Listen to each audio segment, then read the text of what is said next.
Hey guys, welcome back to my channel जिसका नाम है इको मेरा देसी। और मैं स्वाति शर्मा आज लेकर आई हूँ second part of Indian economy on the eve of independence.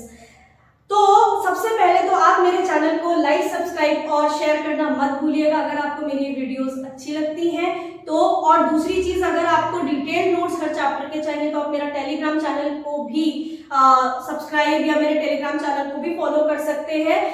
उसका नाम भी इको मेरा देसी, अदरवाइज मैं उसका लिंक जो है डिस्क्रिप्शन बॉक्स में डाल दूंगी। तो बिना देरी करे स्टार्ट करते हैं अपना चैप्टर जिसका नाम है Indian economy on the eve of independence. और इसमें हम करने वाले हैं agricultural sector on the eve of independence and industrial sector on the eve of independence. तो सबसे पहले हम करेंगे agricultural sector on the eve of independence. तो यहाँ पर एग्रीकल्चर सेक्टर जो था ईव ऑफ इंडिपेंडेंस, यानी जब ब्रिटिशर्स हमारे देश को छोड़कर गए थे तो कैसा था वो समझते हैं।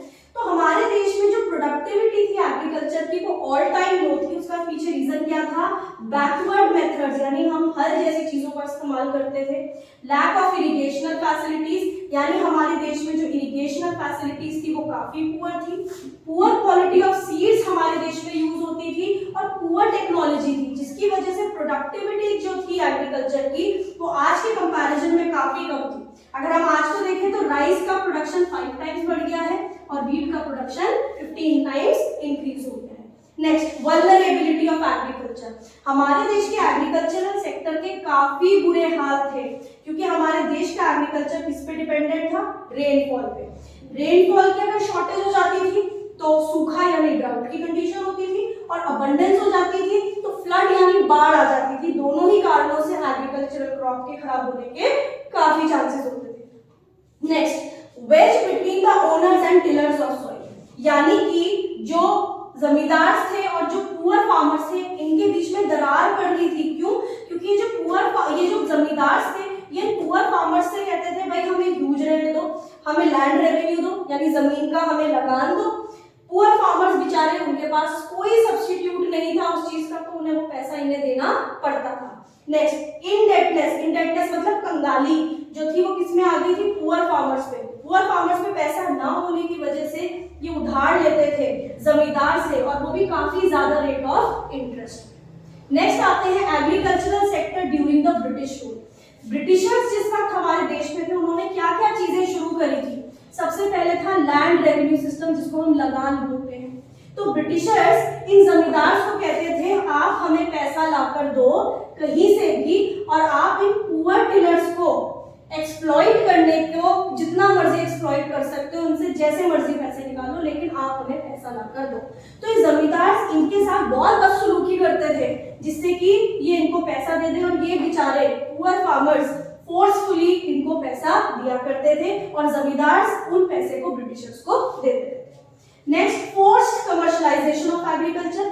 हमारे देश में जो ब्रिटिशर्स थे इन्होंने इन पुअर टिलर्स को, बेचारे फार्मर्स को फोर्स किया था कैश क्रॉप ग्रो करने के लिए।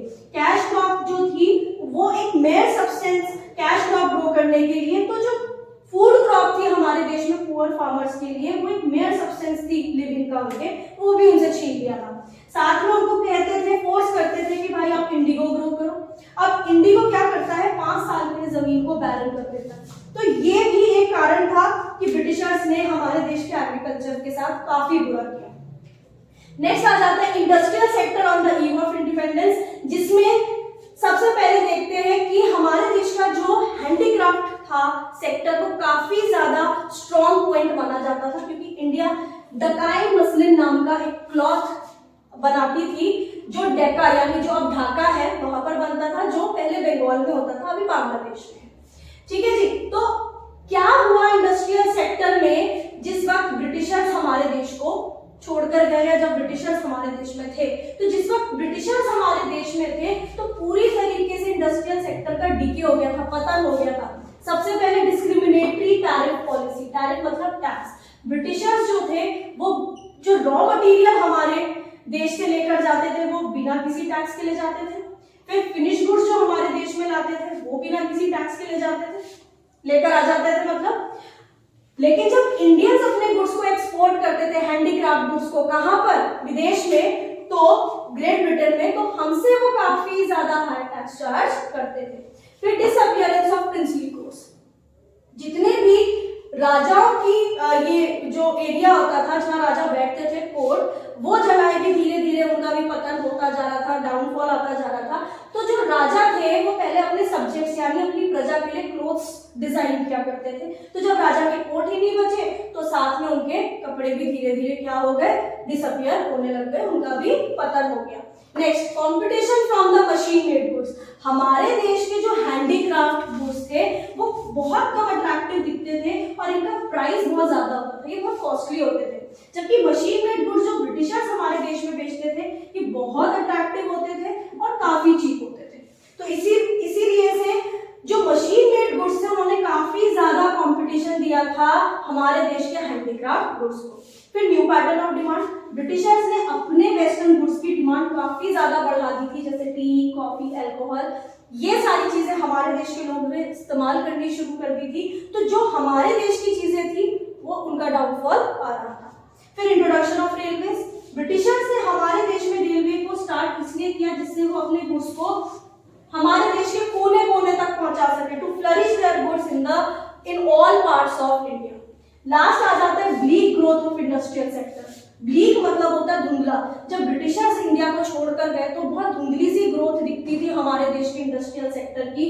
क्यों? क्योंकि हम old techniques of production use कर रहे थे। हमारे देश में पब्लिक सेक्टर यानी गवर्नमेंट ओन्ड कंपनीज या पार्शियल गवर्नमेंट ओन्ड कंपनीज काफी कम थी। हमारे देश का इंडस्ट्रियल ग्रोथ ना के बराबर था। हमारे पास इंफ्रास्ट्रक्चर, रोड, रेलवे, वेयरहाउस ना के बराबर थे। फिर लैक ऑफ इंडस्ट्रीज, ना हमारे पास की इंडस्ट्रीज थी, ना हेवी इंडस्ट्रीज थी, ना बेसिक इंडस्ट्रीज थी, जिसकी वजह से हमारे देश में ऐसा लगता था ब्रिटिशर्स के जाने के बाद कि शायद इंडस्ट्रीज में कभी ग्रोथ हो ही नहीं पाएगी। ठीक है, तो इसके साथ हमारा ये चैप्टर का ये वाला पार्ट कंप्लीट होता है। अगर आप लोगों को इसका स्क्रीनशॉट लेना है तो आप ले सकते हैं।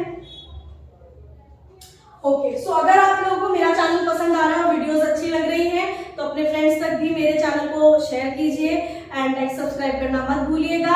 अपना बहुत ध्यान रखिएगा। इस चैप्टर का लास्ट पार्ट मैं लेकर आऊंगी। ठीक है guys, okay, take care, bye.